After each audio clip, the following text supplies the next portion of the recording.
খালি এসে বললেই হবে না যে আপনি আমার এসে যদি বলে আমি ফেরেশতা জিবরাইল কবির বিন সামাদ, আল্লাহ বলিছে তুমি তো ডক্টর মিজানুর রহমান আজহারি হয়ে গেছো। পরের দিন এসে ওয়াজ করবো, আল্লাহ আমার এই আজহারি বানাইছে। আজহারির মতো এই কোট পড়লে আজহারি হওয়া যাবে না, যাবে না। ইমানদার, ইমান দাড়ি রাখলে ইমান থাকে না, টুপি পরলে ইমান থাকে না। দাড়ি রাখলেই যদি ইমান হতো, টুপি পরলেই যদি ইমানদার হওয়া যেত, তাইলে সালমান এফ রহমান দরবেশ 1 নম্বর ওলিয়া উলিয়া, ঠিক না বেঠে? ওর ওই দাড়ি ছিল সুবিধাবাদ জিন্দাবাদ।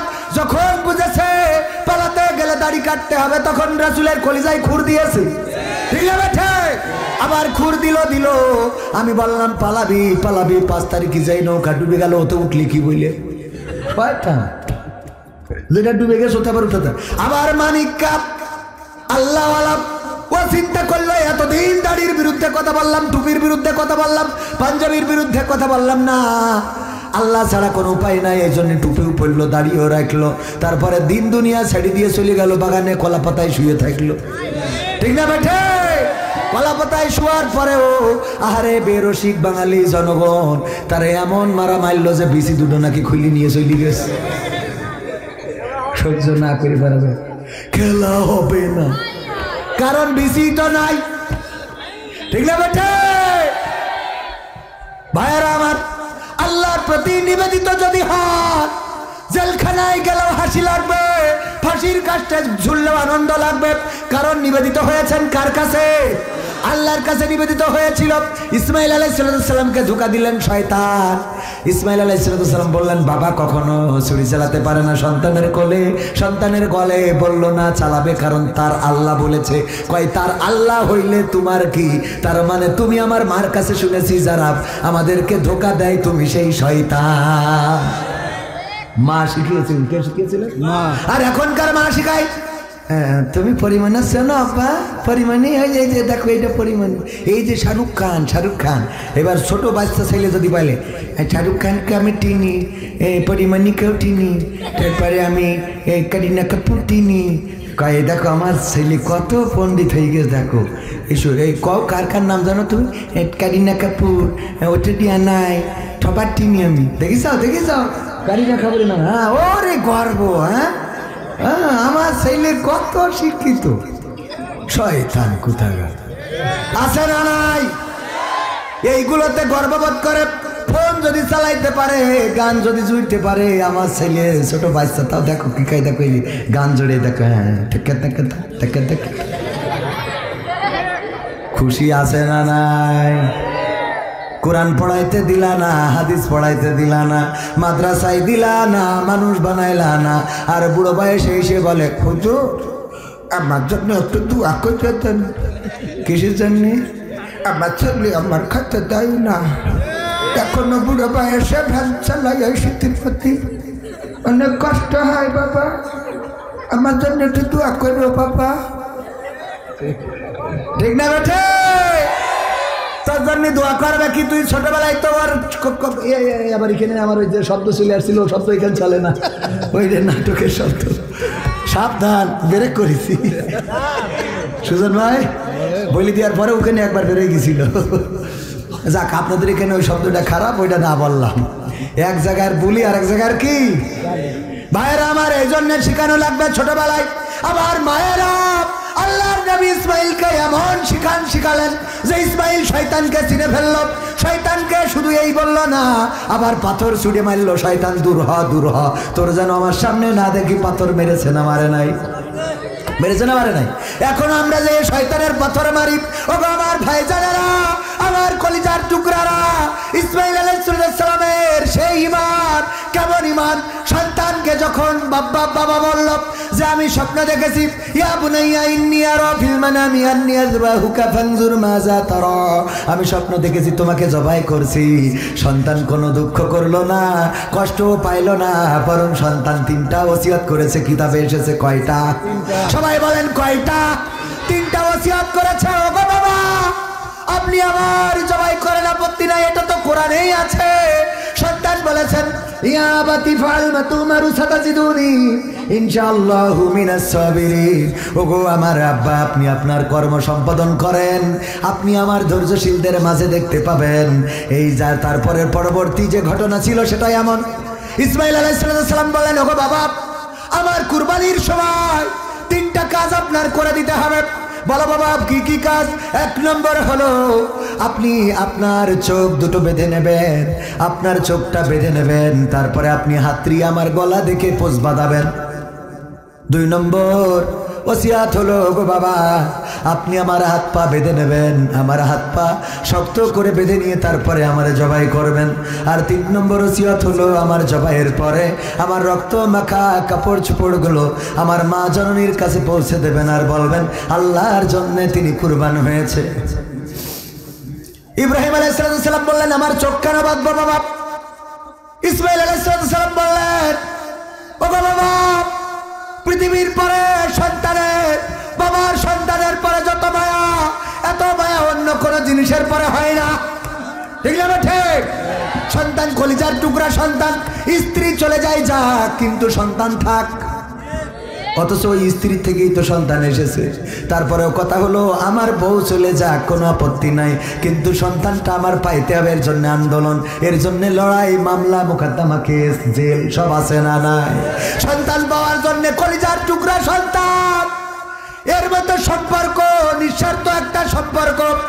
সন্তান বাবাকে ভালোবাসুক আর না বাসুক, বাবা সন্তানকে ভালোবাসে, মাথার ঘাম পায়ে ফেলে।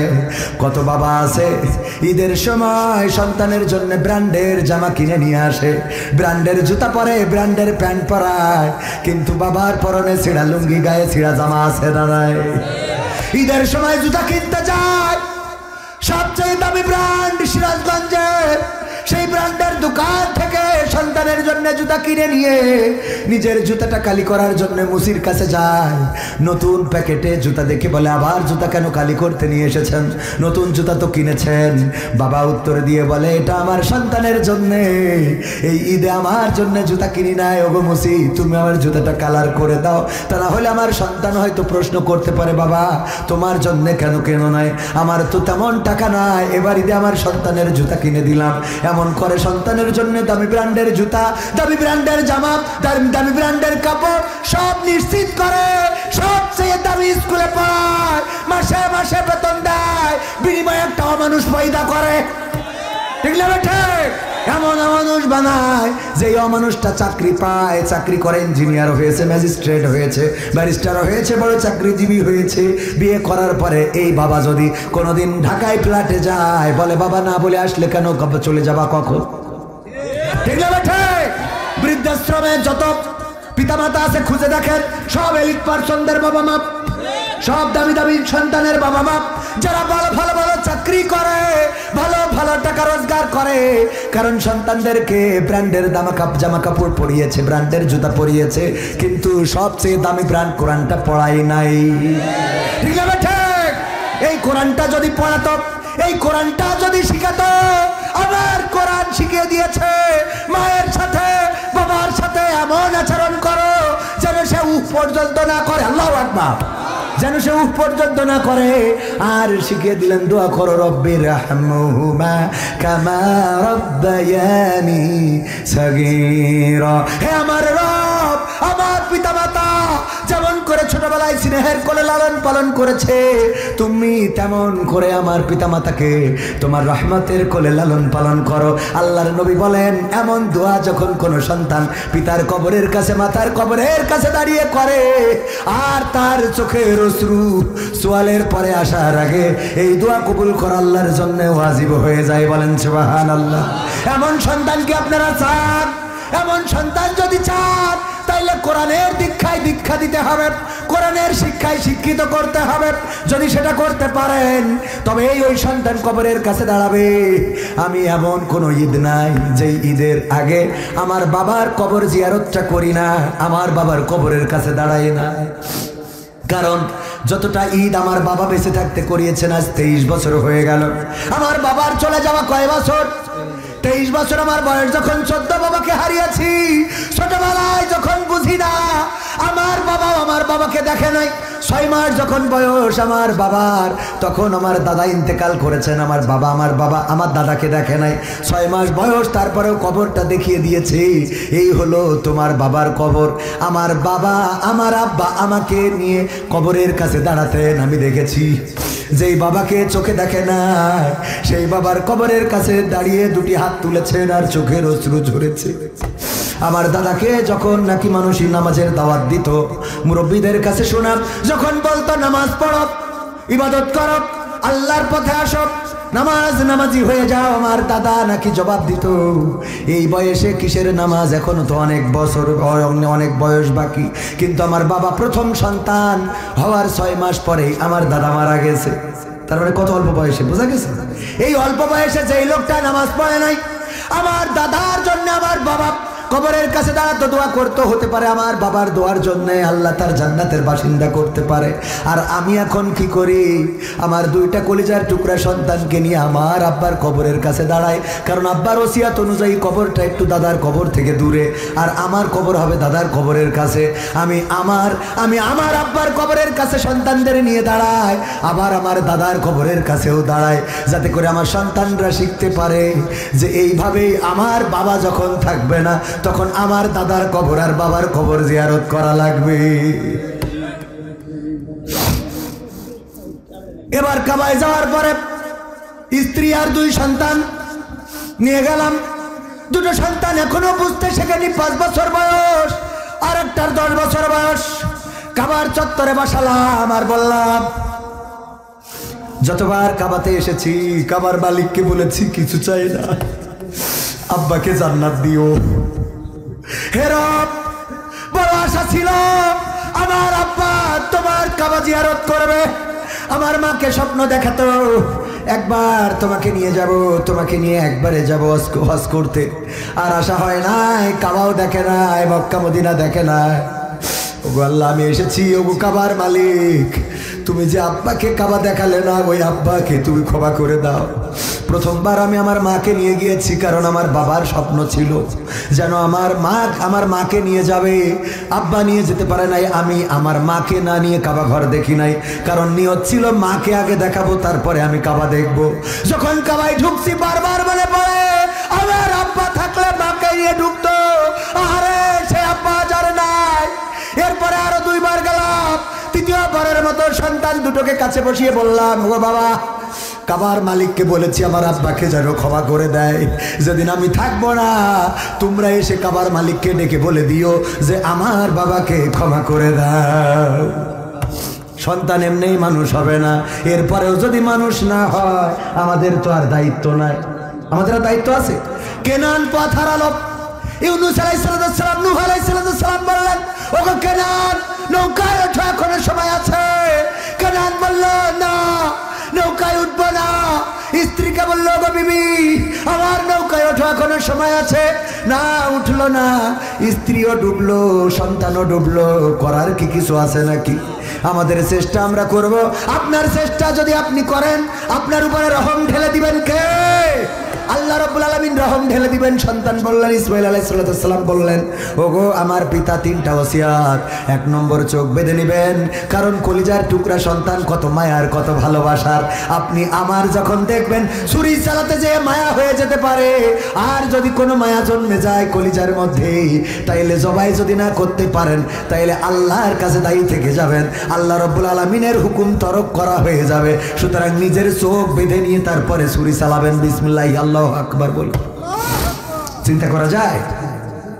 2 নম্বর অনুরোধ, আমার হাত পা কেন বাঁধবেন? আমার মা আমাকে এমন ভাবে শিখিয়েছেন যেন আমি কারোর সাথে বিয়াদবি না করি, যেন কাউকে কষ্ট না দিই, ব্যথা না দিই। ওগো আমার বাবা, আমার হাত পা যদি না বেঁধে নেন, যখন ছুরি চালাবেন হয়তো যন্ত্রণায় হাত পা ছুটাছুটি করব, না জানি আমার পায়ের লাথি আপনার গায়ে লেগে যেতে পারে। আমি সন্তান, আপনি আমার পিতা, এমন বিয়াদবি করতে চাই না। আমার হাত পা এত শক্ত করে বাঁধবেন যেন আমি ছটফট না করতে পারি, যেন হাত পা ছুটাছুটি না করতে পারে। আর 3 নম্বর ওসিয়াত এই জন্যে, আমার মা আপনি যখন বনবাসে রেখে গেছেন এই মরুর প্রান্তরে, কোনো গাছ নাই, পাখি নাই, খাবার নাই, পানি নাই, কোনো মানুষ নাই, জনমানবহীন, এই মরুর প্রান্তরে আমার মা আমাকে কত কষ্ট করে লালন পালন করেছে। পানির জন্য ছুটেছে, একবার ছাপা পাহাড়ে উঠেছে, একবার বারোয়া পাহাড়ে উঠেছে। সেখানে আল্লাহ জমজম কূপ দান করে দিলেন। যেই মা এত কষ্ট করলেন আমার জন্য, আমার জামা কাপড়গুলো মার কাছে পৌঁছে দেবেন, যেন মা এগুলো বুকে জড়িয়ে ধরে সান্ত্বনা পায় যে তার সন্তান আল্লাহর জন্য কুরবানি হয়ে গেছে। ওগো আমার ভাইয়েরা, ওগো আমার কলিজার টুকরারা, ওগো আমার যুবকেরা, তরুণেরা, কিশোরেরা, আল্লাহর প্রতি কেমন ঈমান থাকা লাগবে। বিপদে পড়ে যেও। ইউনূস আলাইহিস সালাম মাছের পেটের মধ্যে ঢুকে গেলেন। ঢুকে যাওয়ার পরে কাউকে ডাকেন নাই, কাউকে খোঁজেন নাই, কাউকে বলেন নাই ডেকেছেন কাকে? লা ইলাহা ইল্লা আনতা সুবহানাকা ইন্নী কুনতু মিনাজ জালিমিন। ডাকলেন কাকে? আল্লাহ বললেন, ও ইউনূস, তুমি যেই জায়গা থেকে ডাক দিয়েছ, এমন জায়গা, রাতের অন্ধকার, পানির অন্ধকার, মাছের পেটের অন্ধকার, গভীর সমুদ্রের তলদেশ থেকে ডাক দিলে পৃথিবীতে তোমার ডাক কেউ শোনে নাই। তোমার মা শোনে নাই, তোমার ভাই শোনে নাই, তোমার বন্ধুরা শোনে নাই, তোমার আপনজন শোনে নাই। আমি আল্লাহ ওই সমুদ্রের তলদেশ থেকে তোমার ডাক শুনলাম, আর তোমার ডাকে সাড়া দিয়ে মাছের পেটের মধ্যে যন্ত্রণা বাড়িয়ে দিলাম, আর মাছ তোমার নিরাপদ গন্তব্যে আবার রেখে দিয়ে চলে আসলো। সবাই জোরে জোরে বলেন সুবহানাল্লাহ। কাবা ঘর ভাঙার জন্য আসলো কিনা? আবরাহা। সূরা ফিলের মধ্যে ঘটনাটা আছে না নাই? আসার পরে আব্দুল মুত্তালিব কাবা ঘরের রক্ষণাবেক্ষণ করেন। নবী জন্মের 50 দিন পূর্বে, কোন বর্ণনায় এসেছে 7 দিন পূর্বে। আল্লাহর নবী তখনও মায়ের গর্ভে পৃথিবীতে আসে নাই। আব্দুল মুত্তালিবের উটগুলো ধরে নিয়ে গেল। আব্দুল মুত্তালিব যে আব্রাহার বলল আমার উটগুলো ধরে নিয়ে এসেছে তোমার সৈন্যরা। কয় বুঝলাম, আমি ছেড়ে দেবো, কোনো আপত্তি নাই, তবে আমি শুনেছি তুমি নাকি কাবা ঘর দেখাশোনা করো, রক্ষণাবেক্ষণের দায়িত্ব তোমার কাছে, চাবি নাকি তোমার কাছে? কয় হ্যাঁ, আমার দায়িত্বে রয়েছে কাবা রক্ষণাবেক্ষণের। বলল তুমি তোমার উটগুলো চাইলে কাবা ঘর ভাঙতে এসেছি আমি, হস্তি বাহিনী নিয়ে কোনো কথা বললে না কেন? আব্দুল মুত্তালিব বললেন আমি উট নিতে এসেছি, কারণ উটের মালিক আমি, আমার উটগুলো আপনি ফেরত দিয়ে দেন। ওই কাবার মালিক আমি না। কাবার মালিক আমি না।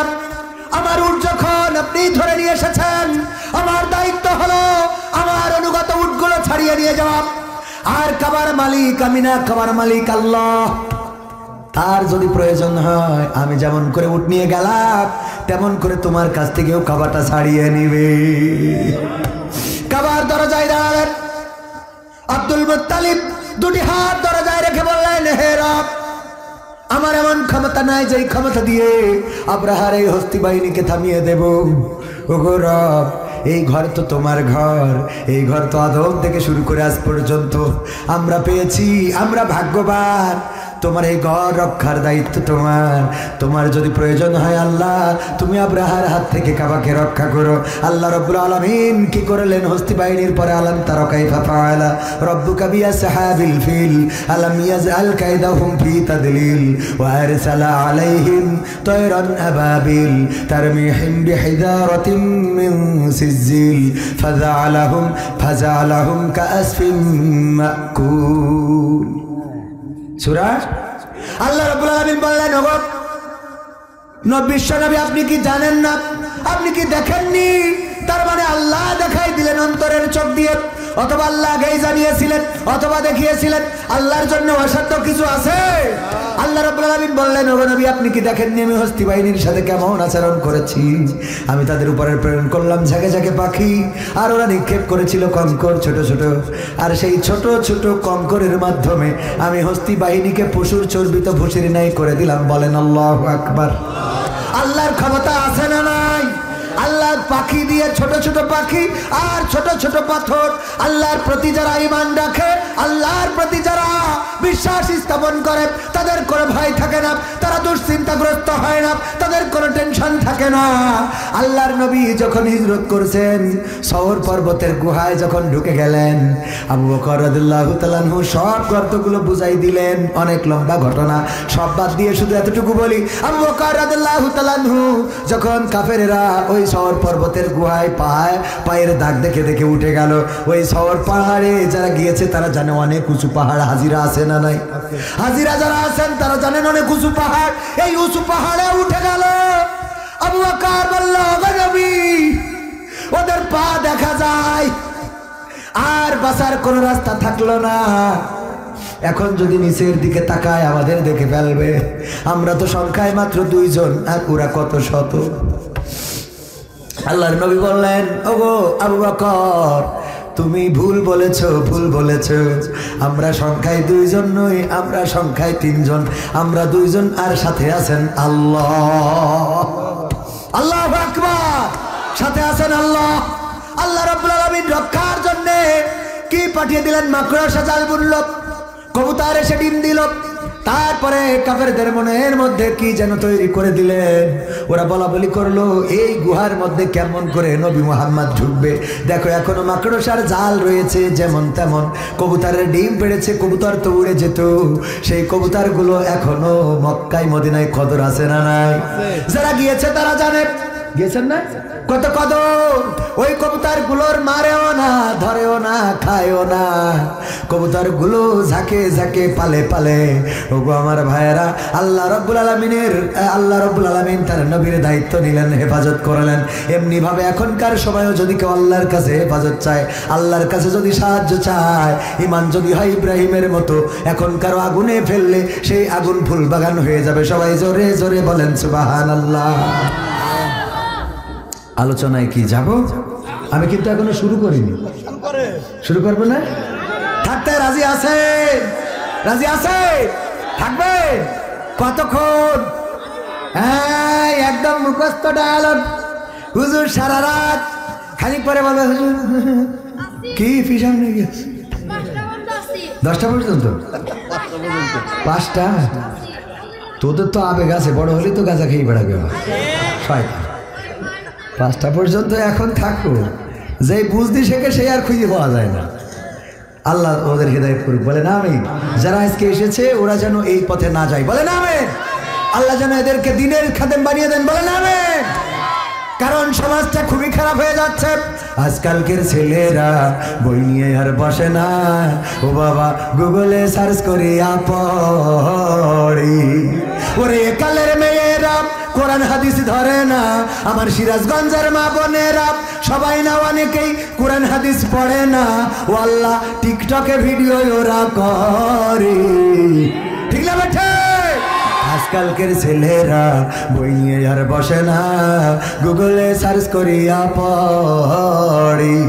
আগের সময় প্রেম করিলে আমার চাচাজি বলতো পাইছো কি, এখন বলে শখ করিয়া বাবু তুমি খাইছো কি। ঠিক না বেঠে? বাবু তুমি খাইছ না? কোনো খাইনি। আগের সময় প্রেম করিলে মুরব্বীরা বলতো পাইছো কি, এখন বলে শখ করিয়া বাবু তুমি খাইছো কি। লজ্জা শরম নাই, আইলাম কোন জামানাই। লজ্জা শরম নাই, আইলাম কোন জামানাই। ভবিষ্যৎ দেখি অন্ধকারে। আজকালকের ছেলেরা বই নিয়ে আর বসে না।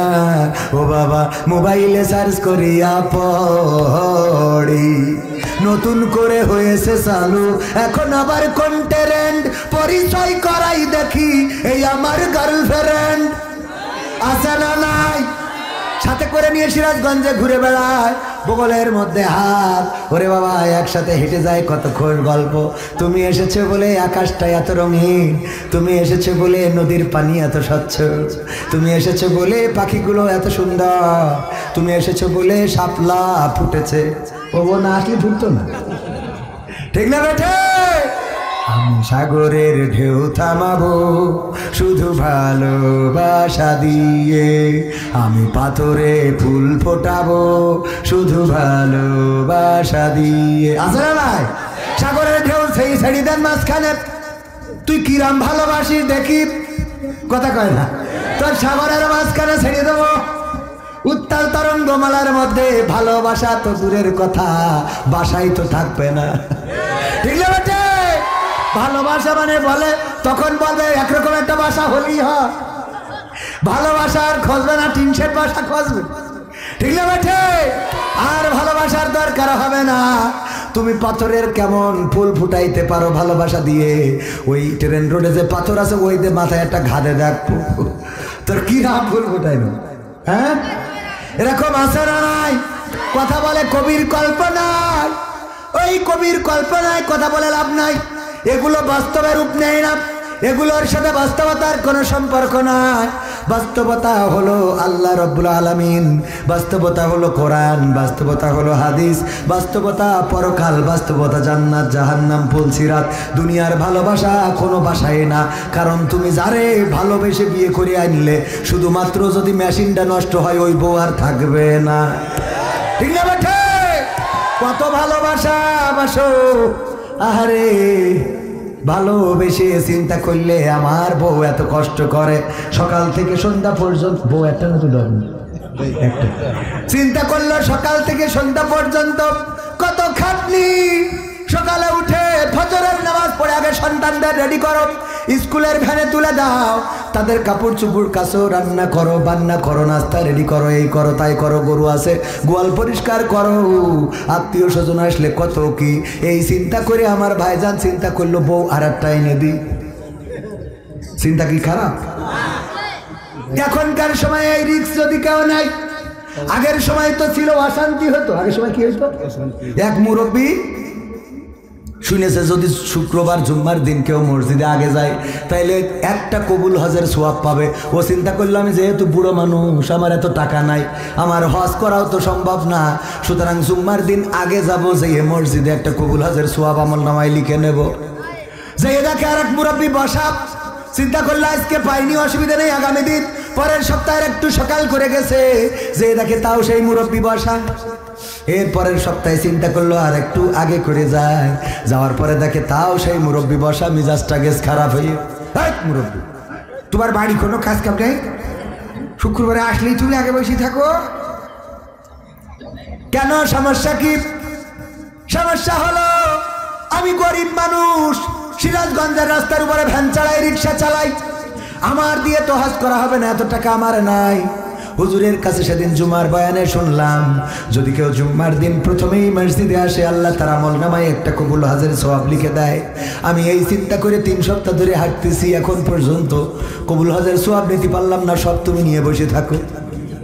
বলছে তোমার কি খুবই দরকার? হ্যাঁ দরকার।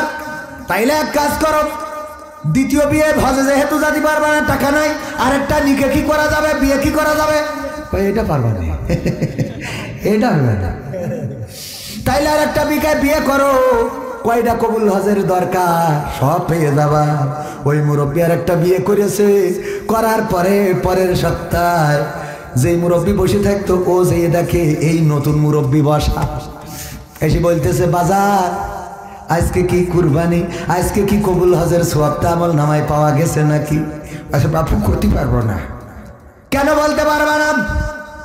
কয় 2টা বিয়ে করার পরে 2 বউয়ের এত গুতা গুতি যে সকালে ফজরে আসিছি আর এখনো বাড়ি যাইনি ভয়তে, এখনো ফজরে আসিছি 2 বউয়ের গুতা গুতির ঠেলায়, আর এখনো বাড়ি যাই নাই, একটানা বসে আছি, এখনো মনে চাই না আর বাড়ি ফিরে যায়।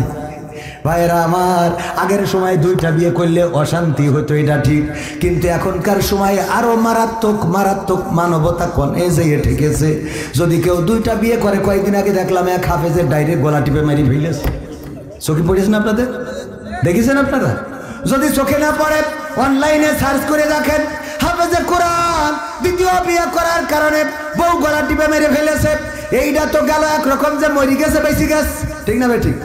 আর একটা পত্রিকার নিউজ দেখলাম আর টিভি, সেই সাথে আবার জুনিয়র সাকিব খান বলে কিরা যেন আছে, দ্বিতীয় বিয়ে করার কারণে ডাইরেক্ট মেশিন কেটে নিয়ে বাড়ি চলে গেছে। তার মানে এটা আরো বেকায়দা, মরি গেলে তো বেশি গেল, কিন্তু ওর বাসায় রেখেছে, ছটফট করবে, মারবে না। সাবধান থাকার দরকার আছে না নাই? সৌদি আরবে যদি কেউ বিয়ে করতে চায়, যদি যুবক হয়, যদি সে প্রথম বিয়ে করে, আমি এবার যে আমার বন্ধুদের কাছে শুনলাম, ওই মেয়ে জিজ্ঞাসা করে তোমার বিয়ে করার নিয়ত কয়টা? ও যদি বলে একটা, তাইলে বলে তোর সাথে আমি বিয়ে করব না। মেয়েরা কিরাম চিন্তা ভাবনা করতে পারেন? মেয়েরা বলে বিয়ে করবা কয়টা? কয় একটা। কয় তোর বিয়ে করতাম না। যে বলে বিয়ে করবা 4টা, কয় তাইলে আইসো। 4টে বিয়ে করলে রাজি আছি, 3টা করলে একটু অল্প রাজি, 2টা করলে কষ্ট হবে, আর একটা করলে তোর সাথে বিয়েই করব না। এরপরে বিয়ের পরে ওই বউ স্বামীরে গুতাইতে থাকে, দ্বিতীয় বিয়ে কবে করবা? তারপরে স্বামীরে সাজিয়ে গুজিয়ে সুন্দর করে, ওরে বাবা আলতা মেকআপ লাগায়ে তারপরে নিয়ে যেয়ে আর একটা বউর সাথে বিয়ে দিয়ে নিয়ে আসে। কি মজা না? কথা কয় না। আর আমাদের দেশে খারাপ কাজ করলে অসুবিধা নেই, কিন্তু বিয়ে করতে পারবা না। তুমি যদি ওর সাথে সিরাজগঞ্জে আবাসিক হোটেলে 2 রাত থাকতে, তাও করে দুঃখ ছিল, তুমি বিয়ে করলে কি থেকে? ঠিক না বে? ঠিক। অন্যায় করলে অসুবিধা নেই, ন্যায় করলে সমস্যা। ঠিক না বেটে? ওগো আমার ভাইয়েরা, এখনো তো কত গান শোনানোর জন্য মনটা খালি ছটফট করে। আপনারা কি শুনবেন? কিন্তু কোরআনের কথা আমি ভালো বলতে পারি না, এখনো ভালো শিখি নাই, শিখতেছি। যদি আমি ভালো করে শিখতে পারি, আগামীতে এসে শোনাবো ইনশাআল্লাহ। কোরআনের ছাত্র অনেকেই বলে মুফাসসিরে কোরআন, আর আমি বলি আমি মুসাফিরে কোরআন। কিসে কোরআন? মুসাফিরে। কারণ আমি আসিছি দূর থেকে, মুসাফিরার সাথে একটা কোরআন আছে, তাই মুসাফিরে কোরআন। একজনের নাম আমাদের মাওলানা ফখরুদ্দিন সাহেব বলতেছে, একবার এক জায়গায় গেলাম, বলছে চলেন আলহাজের চার দোকানতে চা খাইয়ে আসি। আমি গেলাম, যে দেখি আলহাজ যার বলা হচ্ছে সে আসলে ওই ধরনের লোক না, চায়ের দোকানদার। আর এটা মানুষের বডি ল্যাঙ্গুয়েজ দেখলেও বোঝা যায় না যে এর দিয়ে কি হবে। দেখা যাচ্ছে যে ভ্যান চালক, সে কি করে আলহাজ হয়? আমি জিজ্ঞাসা করলাম, ভাই আপনি আলহাজ হইলেন কিভাবে? হজ করেছেন কবে? কোন সালে গিয়েছিলেন মক্কায় মদিনায়? কয় হুজুর মাফ করবেন হুজুর, আসলে আমি আলহাজ না। আলহাজ না? তাহলে আলহাজ নাম হইল কি? বলছে হুজুর আমি আসলে জেল হজ। কি হজ? জেল হজ। কি করে জেল হজ? হুজুর আমি আগে গাঞ্জার ব্যবসা করতাম। কিসের ব্যবসা? গাঞ্জার ব্যবসা করতাম। আমার পুলিশ ধরে নিয়ে যে জেলে দিছিল, জেলে দেওয়ার পরে দেখি সিরাজগঞ্জের রফিকুল ইসলাম খান সাহেব, উনি জেলখানায়, দেলোয়ার হোসেন সাইদি, মতিউর রহমান নিজামী, সব বড় বড় পরেশগার জেলখানায়। আমি চিন্তা করলাম আমি গাঞ্জা বেশি, আমার এর মধ্যে আনলো কেন? এখানে তো সব ভালো মানছিস জায়গা, ঠিক না বেঠে? ওই জেলখানা হয়ে গিয়েছিল সব ভালো মানুষদের বসবাস। এই জন্যে ওই ভালো মানুষদের সহচার্যে আমি নিজেরে তওবা করে নিলাম যে এই জেলখানায় যদি থাকতে হয় তাহলে আর গাঞ্জার ব্যবসা করা যাবে না, কারণ এখানে সব আল্লাহওয়ালা। ঠিক না বেটে? সব আল্লাহওয়ালা জেলখানায়। এই দেখার পরে আমি তওবা করলাম। আমি মামুনুল হককে দেখলাম জেলখানায়, আমির হামজা জেলখানায়, সাইদি জেলখানায়, এমনি ভাবে আলেম ওলামা সব জেলখানায়। তাই নিজের পরিবর্তন করে মুক্তি পেয়েছি। এখন চা বেচে রিজিকটা চালায়। এই জন্য আমার যারা গাঞ্জার কাস্টমার ছিল ওরা আমার উপহাস করে নাম দিয়েছে আমি আলহাজ, আসলে আমি জেল হজ। কথা কি বোঝা গেছে? নাম দিয়েছে কি হজ? আলহাজ উপহাস করে।